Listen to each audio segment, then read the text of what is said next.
Welcome. This is the Day Show, and I am Day Summers. Hey guys, if you enjoy the content of my videos, you can like, subscribe, hit the notification bell to get notices of my uploads of all my videos, and also comment down below. Fine, sir! Fine, sir!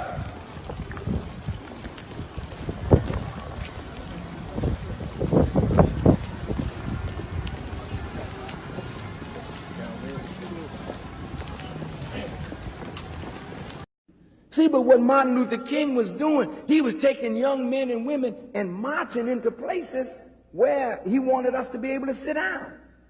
But Elijah Muhammad said, don't go where you're not wanted. If they don't want you in their restaurant, why bother? Get on the south side and build some just as beautiful as they got on the north side, and go to your own restaurant and spend your money with your own. Now you may say that Elijah Muhammad was wrong, but the moment we could go to the white man's restaurant, all our black restaurants closed down. The moment we could sleep in the white man's hotel, what happened to our hotels and our motels? Did they close down? What happened to black economics? It nearly died in the South because integration put the money in the white man's pocket and took it out of the black man's pocket. Talk to me. What is it about the Negro? I mean, every other group that came as an immigrant somehow, not easily, but somehow got around it. Is it just the fact that Negroes are black? That's a part of it, and that grows out of something else. You can't thingify anything without depersonalizing that something. If you use something as a means to an end, at that moment you make it a thing and you depersonalize it. The fact is that the Negro was a slave in this country for 244 years. That was a willful thing that was done. The Negro was brought here and changed, treated in very inhuman fashion. And this led to the thingification of the Negro. So he was not looked upon as a person. He was not looked upon as a human being with the same status and worth as other human beings. And the other thing is that human beings cannot continue to do wrong without eventually rationalizing that wrong. So slavery was justified morally, biologically, theoretically, scientifically, everything else.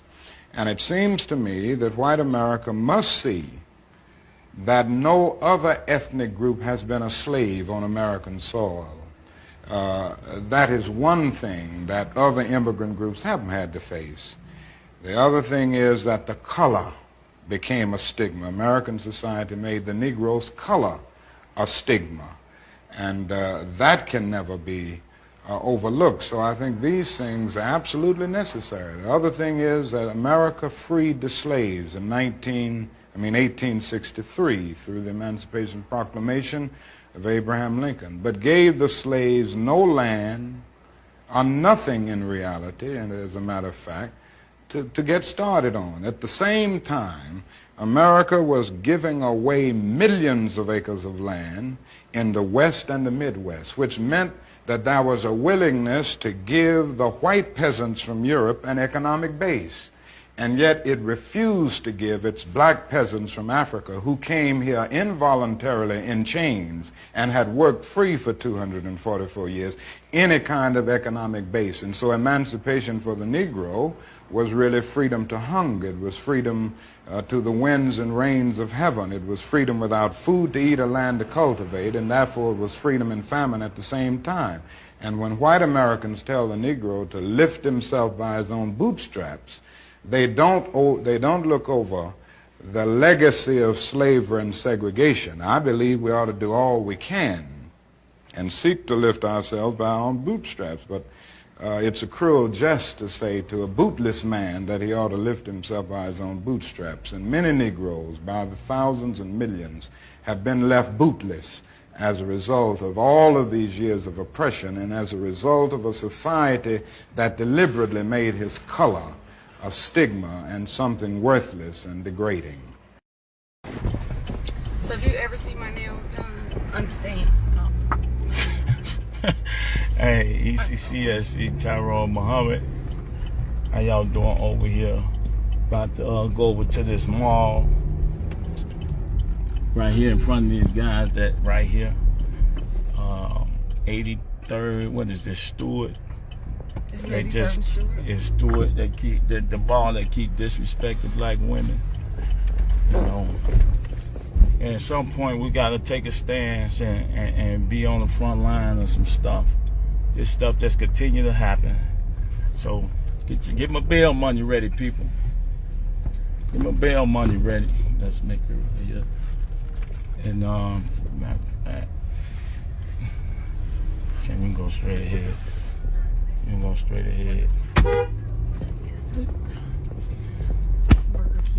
Everybody in a hurry to go nowhere. I'm worried. So that would be yours, and these are my keys. So I'm not here to play with these people. I'm just tell you like this. I'm not here to play. Everybody here playing games. I'm not here to play with them.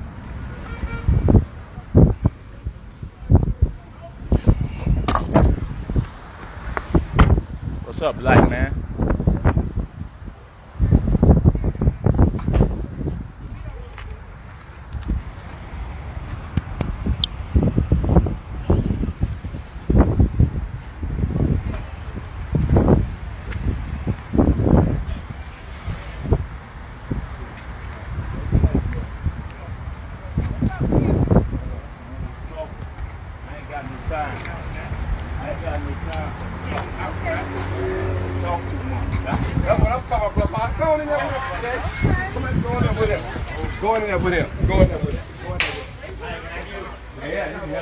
Step away from the window. Y'all can step away from the window. Y'all can come up out of there. So y'all, I'm giving you a warning. Step away from the window. Let y'all know this is the second time I've been here with this shop disrespecting black women.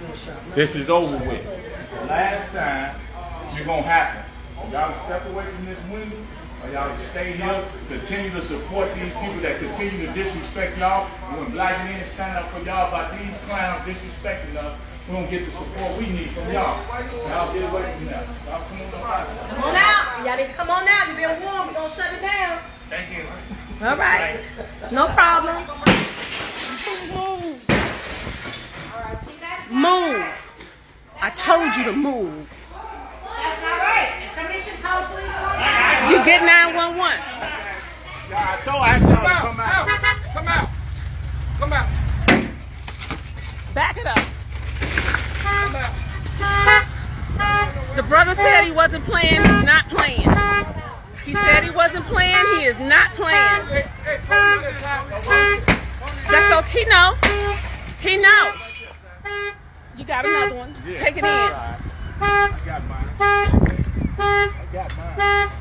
Stop playing. Y'all play too much. We talk too much. Quit playing. Stop disrespecting black women. Don't move. Don't move. Just put it in your pocket. I'm not hiding. I'm not gonna keep doing it. Yeah. Come on up out of there. Back it up, sister. No question. Yeah, okay.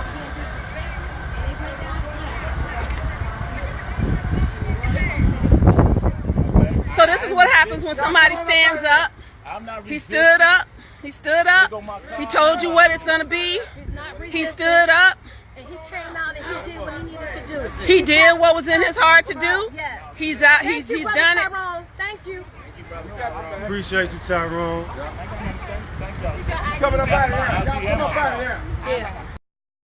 Folks, let's talk about again what it means when we own our stuff. Yesterday, of course, marked the first anniversary of Roland Martin Unfiltered, and it's been really interesting day because you know all these ADOS people who ain't got no damn sense. So Angela Rye sent a tweet out congratulating us on the show, and all these trolls came out the woodworks questioning our numbers, saying, "Oh, these numbers are lying. How can you prove it?" And I said, "Well, first of all, y'all must be pretty dumb because if you go to YouTube or Facebook or Periscope, the number is right there. in the bottom left-hand corner. AK rewrote. Now just get a damn calculator and add it all up. But you probably want to do that. And so for the folks who missed this, and people, we don't really talk a lot about our podcast, but we actually take this show, we have an audio podcast. Here we go to my iPad. So in the course of a year, we had 455,928 plays of our podcast on Apple Podcasts, SoundCloud, Spotify, Google Podcasts, Stitcher, as well as TuneIn. Now, this was the total number when it came to our actual video views, 100.7, 100,730,126. Now, the minutes viewed of this show, 434,989,797. Now, people told me there was no way in the world we could make this thing happen. It couldn't get done. Oh, my God, what are you doing? There's no way you can make money, when, in fact, we actually generated more than $700,000 in revenue the first year of this show. Now, why am I saying all of that? Because the reality is we have to learn what it means to monetize our culture. I told y'all when I was watching the Sam Cooke documentary on Netflix, and you saw the story about how his manager pretty just stole his music rights from underneath him, put the company in his name where essentially Sam Cooke was working for him. Okay. We can show you numerous black musicians who lost their publishing rights because it was stolen by white managers and accountants and business managers. If you read Luther Campbell's book, you will understand how his music company was stolen from him by a white executive who he hired, who used the bankruptcy laws to steal his company out from underneath him. We're talking about the history of black folks as well when it came to owning land. I can go down the line describing all of these different things. But here we have a situation now in America where everything black folks touch is gold. We change the view of hair and clothes and style and music, yet for a lot of us, we're giving it away. I'm gonna go back to Luther Campbell. If you read his book, he describes this scene, he had a concert, and then when the concert was over, he was sitting there counting all his money. And one of the rappers from New York said, "Man, what are you doing?" He said, "I'm counting my paper." See, they had signed deals, licensing deals for somebody else to handle their merchandise for $2,500 and $3,000. Luke figured out, I could sell my own shit and get paid direct. Mm-hmm. He was making $25,000, $30,000 per show selling his own merchandise. That's called monetizing your own culture. Last year, the Global Hope Forum in Atlanta, there was a panel featuring several entertainers, including John Bryant, the founder and CEO of Operation Hope. And this is what T.I. had to say about this subject of monetizing our culture. There's a lot to be said, to your point. Hip-hop transcends culture, religion, age. It's truly diverse, and it's the number one genre in the world. Hip-hop is the most influential genre in the world. It brings in more profits than any other, than country music, rock and roll, R&B. Hip-hop is the thing that brought the world together. If you can't agree on anything else, you can agree that, when 50 Cent in the club come on, y'all, everybody dancing together. We can be arguing and we ain't gonna agree on the same football team, basketball team, but when Nothing But a G Thing, Dr. Dre and Snoop Dogg come on, everybody, you know what I'm saying? So hip hop has brought the world together, and I think that because we are artists and we operate from the most artist-driven part of the brain, that kind of It gives us a different capacity when it comes to our financial planning, because a lot of us take much more significant risks because of our belief in our art. You know what I mean? Yeah. You have people like, for instance, Kanye. Kanye, they said that he was, in a place of financial discrepancy, but what he did was that's because he chose to put all of his money into his art. All of his money. He said, if I'm gonna bet on anything, I'm gonna bet on me. I can't convince them to see what I see. I can't convince you to see what I see, but I know what my art can do. I know what my work can do. So even though it's unconventional, even though it may come at some just highly disagreed upon opinions, I'm still going to do this and believe in belief of myself. And now we see where Kanye is because of that mentality. Now there are a lot of other people who ain't exactly Kanye who did the same thing and they didn't come out so well. But and that he later talked about, again, how do you monetize our culture? And the reason that sort of resonated, because see, when I had my TV One News One Now show, I was actually buying my own equipment. In fact, after my first job in the business, I never wanted to be in a situation where the company owned the equipment. So if I left or I got fired, then I'm sort of stuck out. So I always bought my own stuff, had my own cameras, had my own printers. I remember when I left the Dallas Weekly, they were like, what the hell happened? Because they were like, oh, that computer, the printer, and the camera roller own all of that. So that was the same view. And so when News One Now ended, the reason why I wasn't sweating this whole thing, because I had actually bought my own cameras, my own switcher. I had my whole infrastructure where I could keep doing my thing without TV One, because I own stuff they didn't own. Some of y'all gonna get that. Why is that important? Because it's called betting on yourself. So I would dare say before we launched this show, I may have spent probably $200,000 on my own equipment. Greg Carr, why this is important is because the part of the problem I think that we get into, which is one of the issues that we have, we talk about how do we create wealth, is that we still operate by this whole notion of white validation, that it's not a real show unless it's on MSNBC or CNN or one of the different networks, when in fact, you look at this product, it can compete with any of those different folks as well. I had somebody tell me, man, why, you didn't wear T-shirt and shorts when you were at TV One. Why you wearing it now? Because I own this shit. And they need to be buying that shirt. But here's the piece though. But let me see again though. Somebody said, why you wearing T-shirts and shorts? But y'all don't ask Mark Zuckerberg why he wear a hoodie and T-shirts. How about that? Or Bill Gates. That's right. See, that's right. Again, but the point here is people were like, well, why don't you take this somewhere else? Why? And I'm telling you, like last night, I was watching the Motown documentary on Showtime. And while I'm watching it, my thought is going, did black folks make the documentary? Oh. Did our company make it? See. And so what I'm trying to get us is everybody wants our stuff. We have to accept the reality that we can make the documentary, we can make the show. That's right. Just like they can. That's right. You know, Roland, it's fascinating you say it again, but you're always thinking like that. You're saying who owns it, whether it's intellectual capital. We just heard from Cassandra Newby Zander. She's at a black institution. You're conscious in putting institutions. Individuals cannot defeat institutions. And when you say that we need to think that way, not only are you absolutely correct, let's tie it to the segment that you've now established every week, the 1619 segment. In the years immediately following the Civil War, in fact, beginning during the Civil War, after the first Confiscation Act, in the Sea Islands, the same ones that are getting slammed now by the hurricane, Africans, through Rufus Saxton and General Sherman and them, this whole 40 acres and a mule business, took over the plantations that they had been forced to work as enslaved people and began, the first thing they did was say, no more cotton. So they broke all the cotton gins. Then they planted tomatoes, potatoes, corn for sustenance crop. Okra.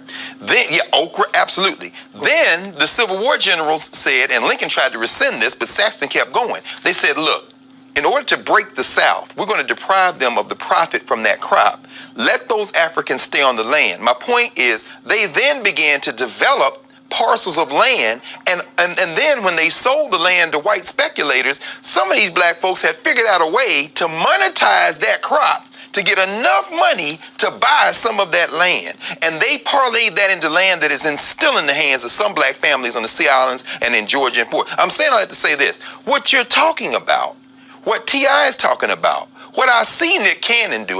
Nick is at Howard now. I watch this cat. If you want to do business with Nick Cannon, he's like you. You got to contract with him. He's not going to work for you. What I see y'all doing, what this show represents, is not us doing something new. It's a return to the thing that we always did in some kind of way. We got our heads twisted around during integration. Julian, last night, the last 2 nights, I was on this text message, and it was a sister who, not from here, but but who relates with black culture. And I was walking her through all this history. And I said, what I'm doing is what Robert Abbott did with the Chicago Defender. Yes. I said what A.I. Scott did with the Atlanta Daily World. What Ida B. Wells Barnett did, Frederick Douglass. I said William Monroe Trotter. We can go down the whole line. I said, because the key is this. I said, if we did not have those black institutions that were black owned, they weren't. Abbott didn't give a damn what the Colonel was doing with what McCormick was doing with the Chicago Tribune. He didn't care. But the difference is this here. Black folks bought the Defender. That's right. Black folks said, we have to pay for that. So they had the ability to send staffers around the world because black folks funded it. What happens now, which is just grating to me, is that we have people who say they want black ownership, but then they want white advertisers or white media companies or other folks to foot the bill and say, why can't we get it for free? And that, to me, is the danger, because then whoever pays the piper is the one who controls the product. The free press it's not free unless you paid for it. I mean, I admire what you've done, Roland. I think it's really important. And I think it's important in the historical context. Let's look at 1880, when black wealth to white wealth, the ratio was 1 black dollar for 36 white dollars. By 1910, it had dropped to 1 black dollar for 16 white dollars. In other words, black people post enslavement were making economic progress. That's a period in which Ida B. Wells was able to fund her newspaper. That's right. The period in which Trotter and all those were able to fund their newspaper. All black people were not on the same page. You saw a lot of tension. With Martin Delaney, all of them, they disagreed. But they all believed, and you can go back to 1836, we said, let us plead our own cause. And that was the bottom line. So now, every lottie-dottie, everybody wants to be on the air. Me too, but just saying. But the fact of the matter is, you will be censored if you're on the majority press. No question. There will be some things you cannot say. I did something very recently. They said, we need you to go light. I don't know what Malvo light is. But it's like, we need you to Other than light skin, that's about it. Stop it. What? Hold up. Method Man could be watching. Remember he said, Remember he said, he said, who's the older red bone with the red hair? Don't light up Johnny Blaze tonight. But the point is that majority press has a narrative. Yeah. Even Nicole Hannah-Jones with the 1619 in the New York Times, you saw the splashback they got from that. How dare they try to rewrite the narrative? Well, we are not rewriting the narrative, we are writing the narrative. And so I think it's really important for us to understand that black people had economic agency absent the 40 acres and a mule. That's right. Until evil white people started passing laws to take our stuff away from us. That's very true. Lynching was not about raping white women. Lynching was about economic envy. That's the first lynching that Ida B. Wells documented was because a black man opened up a grocery store across the street from a white man. It's called and all the black people, all the black people started going there. That's right. Then two little boys got into a fight over some marbles, which was their excuse. They always had an excuse. So they would go shoot up the black people's grocery store over some boys having a fight over marbles, and then lynched 3 black men, one of whom was Ida B. Wells' godchild's dad, and one of the first black postmen, which was a serious job for black people at that time. Absolutely. So when I've been studying this stuff, which is driving me nuts. That's why I'm already crazy, and it got crazier. Because when you start reading about lynchings, you just go like... Yeah, makes you sane. But like, lynching black men because they own cars. Lynching people because they had businesses. Now, I mean, not the little petty stuff about lynching people because they didn't cross the street, but because you own shit. Excuse my language. In Florida, brother owned 40 acres of orange grove, lynched.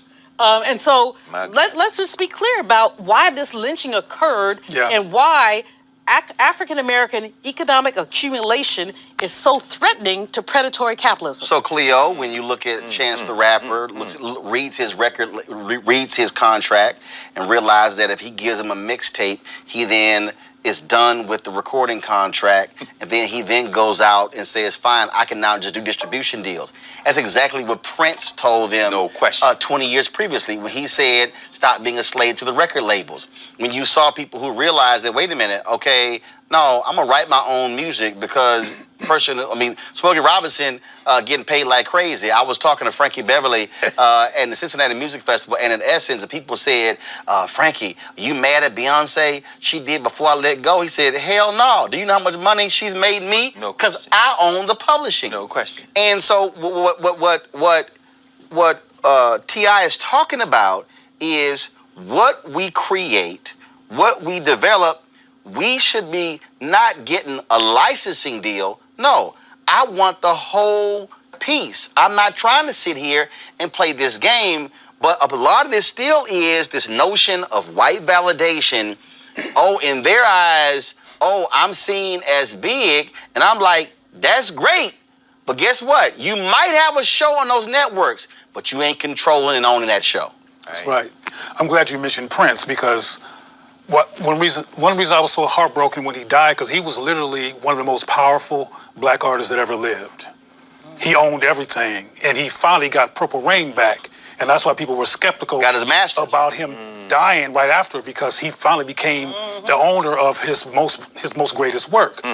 But I also heard, and this is relevant, that you're going to be doing work around deprogramming. You're going to do some deprogramming. You know we're going to do that. Okay, because we need to do that. Because back in the day, when people were supporting Defender and when IDB was around, we were less confused. Yeah. We were more clear. There were no arguments about white evil. Right. It was like, when is it going to happen next? Right now, there's arguments among black people about white evil. When you have conversations about black people, supporting black people, somebody will say, well, all white people aren't bad. Nobody said they were. Why are you coming to an abstract white rescue project that's not relevant to the direct conversation? Because we've been trained to look at them as the we don't look at structure. Structure. But even when black people have structure, for example, economic structure, political structure, we don't look at the structure. Forgive me for interrupting you, but it's, when people say, oh, all white people aren't evil, I wouldn't say all white people are evil. I say that the structure of predatory capitalism, which supports white supremacy.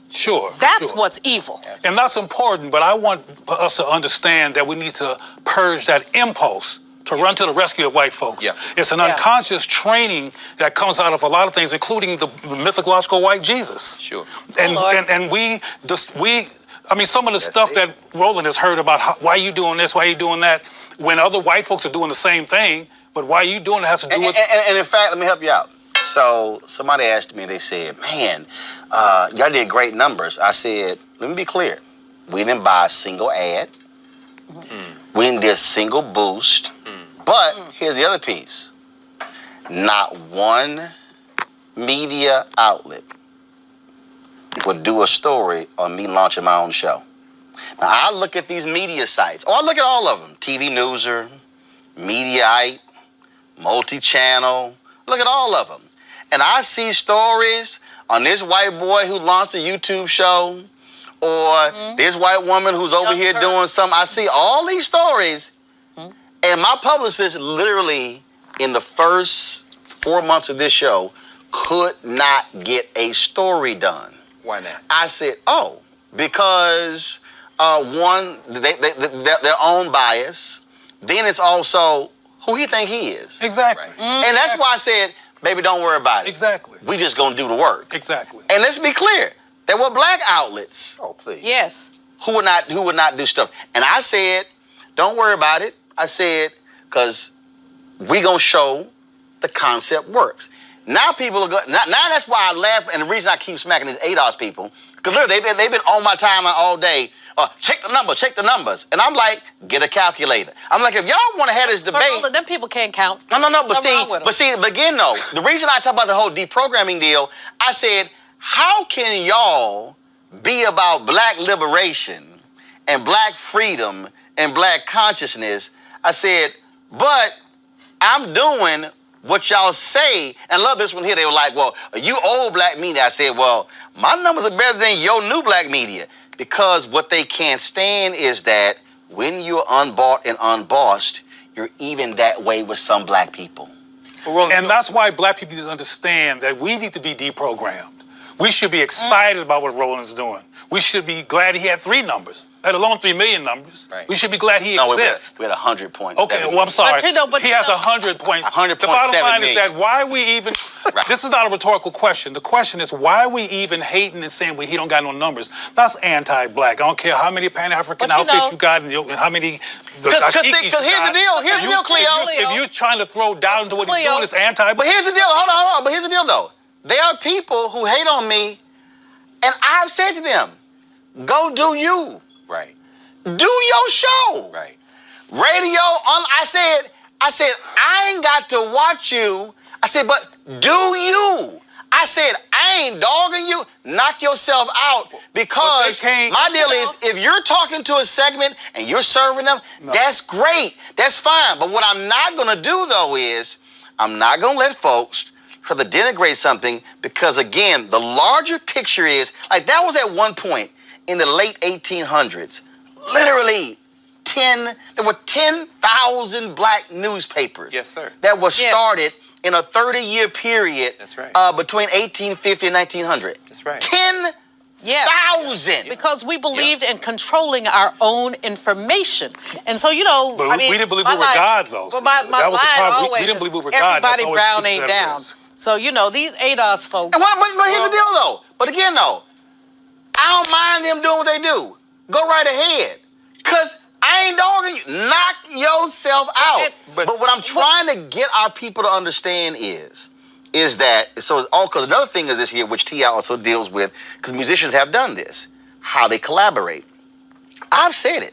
Every major black media company, I went to them before we launched this show. Right. Nobody wants to do anything. Right. I talked to folks since we launched it. Nobody wants to do anything. And I'm looking at them going, y'all ain't got nothing like what we're doing. But they can't do what? Which is why vision. They're not free. They're not free. The issue is but we need to learn to understand that. Let me tell you something. Rupert Murdoch sold his Fox Entertainment interest to Disney for I think it was like $70 billion. Mm-hmm. See, they ain't got no problem. Look, Bob Iger is a big-time Democrat. Sure. Rupert Murdoch is a big-time conservative. But guess what? When Obama was in there, Murdoch was kissing up to Obama. No question. For them, it's about money. And what I'm trying to get black folks to understand is we are 24 years away from America being the nation majority of people of color. Right. We are seeing black people, black ad agencies going extinct. You know why? Because what used to be black dollars became multicultural dollars. Yep. And the white ad agencies had no problem. They're like, okay, you know what? Y'all can handle the multicultural dollars, but here's the problem. It used to be mainstream. Let me help y'all out. Let me walk y'all through. It was black, multicultural, mainstream, which means white. And that's... Hold on. Let me explain it. Yes, sir. Black, multicultural, mainstream, which means white. There were 3 buckets. Black got merged with multicultural. So then it was multicultural dollars and mainstream, which is white. Here's what happened. Demographics change. What was multicultural is now mainstream. That's right. So now the mainstream firms, okay, so when let me see, help out loud. Let me go back. Black, multicultural, mainstream, which is white. Multicultural increases, moves out black people. So now black people are now fighting Latinos and others for the same crumbs. Mm-hmm. Mainstream is sitting here saying, okay, y'all can have, that's crumbs to us. Mm-hmm. Demographics change. Guess what? Black and Latino now getting frozen out because mainstream said, we're going to gobble up what y'all got because, see, what y'all got is going to overtake ours one day. Right. So what's the problem? Again, let me unpack it. The black folks who worked for agencies and the black people who worked in corporate America knew the black ad agencies. The black ad agencies knew the black media people. They understood what we can do and our power and leverage. The problem you have right now, white control ad agencies, most of them European, they pretty much bought up all of them. They don't know black people. They don't know me. They don't know that black newspaper. They don't know Tom Joyner. They just look at metrics and numbers. So the problem is your black ad agencies are now withering on the vine. What does that mean? If your black ad agencies wither on the vine, black media is not going to be withering on the vine. Right. Unless folks see the larger picture and say, no, we have to sound the alarm because This is the game they're playing, folks, because I want y'all to hear me. What they're saying is, we don't need to buy Roland Show or Tom Joyner or Harvey or Ricky Smiley or Essence or Ebony or Black Enterprise because they also watch TNT and TBS and ABC. That's right. So we can get them That's right. by giving the money to ABC. That's right. Even though we know Black people watch both, but watch one totally differently than the other. That's right. So we don't understand the game. What's going to happen is, because I need y'all to hear me, what's going to happen is we're going to wake up one day and realize the Black media outlets have gone away because if 2 buckets of revenue don't exist, they're dead. Subscriptions and advertising. That's right. If they take the advertising and we don't subscribe, there will be no show. That's right. Or radio show. Or TV show. That's right. Or digital show. Or magazine. Or newspaper. Which now means we're left to ask somebody else, can you please cover our story? That's right. Can you please put on different voices? And that means we're going to have numerical numbers, a demographic shift, and asking somebody else, can you please cover us, Greg? I was going to say, Roland, this ties to everything we've been talking about from the beginning of this show to now. Again, 1861, 1862, the Contraband Acts. South Carolina and in Mississippi, you see blacks take these plantations and move over. When these white boys collaborated, and Dr. Malveaux, Julian, you said it perfectly, predatory capitalism. When they opened up the Sea Islands for investors, the Northerners came down to buy up all the land. The blacks who had saved enough money to do this, let's call them the subscribers in land to make the parallel. They were able to buy a little bit of land, but here's where it came in. The plantations that were bought up, what the northern white boys did was say this: we want to own the land, but we will hire you to stay down here and work the land. In fact, will pay you to work the land. So what's the parallel? You're describing an era when they can't get around black content, but they want to own the black. They want us to work on these media plantations. Which is why I call it, in politics, political sharecropping. Absolutely. And this is called media sharecropping. Media sharecropping. So like when I was on CNN, I literally had a major executive tell me when I launched my ascot and bow tie line, and this was a quote. Now, you know, if you were full-time here, you couldn't be doing all that stuff. Exactly. And this is what I said. And that's why I'll never be full-time here. Right. Because my multiple revenue streams is what gave me the freedom to say what I wanted to say on air. That's right. Because they did not control all my money. That's right. Final comment. The issue is control. The issue is really about control. And we can look through history and talk about control. And the challenging thing right now is that there's so many stories, Roland, that you bring to the air, like the crazy-ass white people, but other stories, which we don't see elsewhere. Which, in terms of all kinds of things, we don't see elsewhere. We need to know about what's going on in our nation around the exploitation of black people, and the New York Times ain't gonna cover it. See my shirt? Yes, value black people. That's the bottom line. First, I'll put your hands down so they can see the shirt. That's, You're like, see my shirt? No problem. We can't really see the shirt. I was going to remove it ultimately. I got you. I'm going to wear a T-shirt. The bottom line is that black people need to unlearn the myth of white supremacy, purge from that myth, and learn to value black people at all costs. Yeah. That's what because, as I said earlier, and this is relevant to everything that we've been talking about, including you even getting more subscribers, which you deserve to get, is that we question it if it's black. We question its relevance. We question whether it has value. When Robert Johnson sold BET to become the CEO, remember that? Right. He sold it, and they let him stay there. Rich sharecropper is still a sharecropper. Exactly. Some black people thought, ooh, because now he know he gonna get paid. It's right. like, hold up. But for those black people, he actually got paid in the sale. And but see, even with that, because and I get, we think differently when it's like I understand the power of media. But here's what I also explain to people. Okay. BET got sold for $3.3 billion. John Malone got 1/3 of that. Bob and Sheila Johnson got that. Bob and Sheila Johnson, through BET, created more black millionaires than any other black company in history. Yes, they did. Second, by selling the company, they now actually employ more people through the company, the multiple companies they own than just BET. Now, I totally understand the value of media. What I also want and we'll do this deconstruction a whole nother day, walking black people through what selling also means when you take that capital and now can do other things. That's good. So I'm gonna do that another day. But let me finish your point. So I'm gonna do another day. But finish your point. Okay. But I gotta deconstruct this Kevin Hart, Lil Nas X. Go ahead. But there's a difference between system success and black cultural success. Oh, I got you. I understand. Yeah. There's a difference because if you become a bunch of neutral black millionaires instead of black people who do what Jews do and Asians do to make sure they're supporting legacy and building black people and building more cultural legacy of self-love and self-respect so the rest of the children can love themselves, that's different than... Which hold on. I'm almost finished. Real quick, like I really gotta go next up, but go real quick. But people interrupt me, then I can't finish. Come on. When Bob had that station, they had news.